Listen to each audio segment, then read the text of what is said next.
Good morning, you guys. It is Friday, February 3rd, and I am on here talking about love. So, I said on Wednesday that February is dedicated to talking about love. So, every conversation that I have with you for the month of February is going to be around love. And so, today actually officially starts my 21-day love challenge. And so for those of you who have been tuning in, I challenge you to step up to the plate and not just tune in, but take part in the challenge and really be reflective and intentional about the calls to action that I give you and different things. Because you know what? At the end of the day, you guys, if what we do, if what we say is not rooted in love, it's never going to work out the way that we intended. And so what's really important to me, and the reason why I want to talk about love, is because the world, everything that we see in the media, everything that goes on around us, love is perverted. And it's perverted in the videos, it's perverted on, TV, it's perverted in just our daily interactions with people. And so anger and love is opposite, right? Because when we're angry, we can't operate in love. And when you love, you're not operating in anger. And so today I challenge you to, the resource that I'm going to be sharing and coming from the month of February is the 5 Love Languages, and it's by Gary Chapman. And there's a website, I posted it yesterday, 5lovelanguages.com, and it gives you really, really great tools to deal with all kind of situations, whether it's with your children, whether you are a single mom, whether you are a man or woman, wife or husband, and also even dealing with a toxic workplace, right? And so I'm sharing this because you know what? We have to improve our love talk and our love walk. We have to improve our love talk and our love walk. So on Wednesday and Thursday, I talked about, there's so much hate in the world, and how can we combat the hate? We have to combat it with love. And for some of us, it's going to be baby steps, but it starts with number one, showing up and being accountable and taking responsibility for the things that you've done to someone or said to someone that has caused you to operate from a place of anger and not from a place of love. And more, I'm just thinking about how in relationships, dealing with people, so oftentimes I hear people, teenagers, adults say, I don't like people. I don't like people. I don't like being around people. And I said to you guys early on, what happened to this person? Not why are they like that, but what happened to this person that is causing them to feel like, I don't like people. I don't want to be around people. I don't let people get close to me. I don't mess with people like that. There is something that has happened to us or to them on the inside that is causing us to not want to be around people. And I guarantee you that it's rooted in anger and in hurt. And so even with me and a few of the situations that I'm currently processing, I had to be reflective. I had to really go to God in prayer because I've been angry and frustrated about the recent current events. And I am making a decision to love the people that I am in conflict with at this current time. I'm going to love them. I'm going to love them because right now I'm angry and I'm frustrated because of their actions and their deeds and the things that they're doing. But you know what? At the end of the day, I can't control what they do, but I still have to be the difference. I still have to be the answer, and I still have to do what thus saith the Lord in this situation. And even though it doesn't feel good, I still have to be responsible for what thus saith the Lord. And the Lord says to love your enemies. That's what the word says. It says to love your enemies, to love those that despitefully use you and curse you, and to pray for them. And so in my situation, I'm just thinking like, you know what? I'm going to have to be the difference. This is what I preach.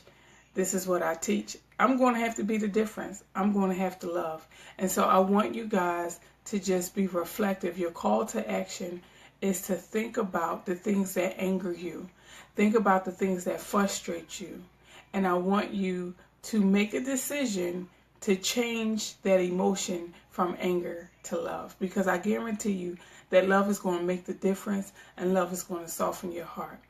The next thing I want you to do, second thing I want you to do, is I want you to go to the 5lovelanguages.com, and I want you to identify what your love language is. So yesterday I shared that my love language is act of service. Yours may be different. So there are 5. Number 1 is words of affirmation, right? And so this just basically means that you are the type of person that display your love by words of affirmation. And so you are the person that is always saying something kind or encouraging or uplifting, which also means that you are the person that wants to receive that type of feedback in return. And that's how you want people to communicate love to you. Secondly is quality time. And so your love language is spending quality time. And that's how you want people to communicate love to you, by spending quality time. And as a parent, you guys, I think this is something that a lot of us may fail at, especially when there are things going wrong in our relationship with our children, or our children are acting out. And so what we do is we think, oh, let's spend money, but we don't spend time. Let's buy their love. And with children, what I know is that what's more important as a parent to a child and as a child to a parent is your time. Every single day, because money fades, money goes away, and materialistic things don't last always. But you cannot take away or replace the memories of quality time. A child is never going to forget, you playing a game with them, or you taking time to really, really intentionally be present in a conversation and listening to them. And so quality time is really, really important and big. And so that's just something I want you to think about. The third thing is receiving gifts. Now, some people are big gift givers and they're into giving gifts, and this is how they communicate love. The fourth one is active service. I said that yesterday. Active service means that this is the person that will be more inclined to lighten someone else's load. That's who I am. I'm more inclined to, when I see someone in need or I see that someone needs help, I'm the first person that says, let me help you. So that's how I communicate or show and display love, active service. And then the fifth one is physical touch, right? And the physical touch is non-sexual, you guys. For some people it may be, but for physical touch, and I think this is where the world has really, really, really perverted love, because it's not about sex. It's completely two different things. Sex is physical. That's all it is. It's physical. Sex does not, just because you have sex with somebody doesn't mean that you love them or that they love you. And because you give your body to somebody, it does not guarantee that they're going to love you in return.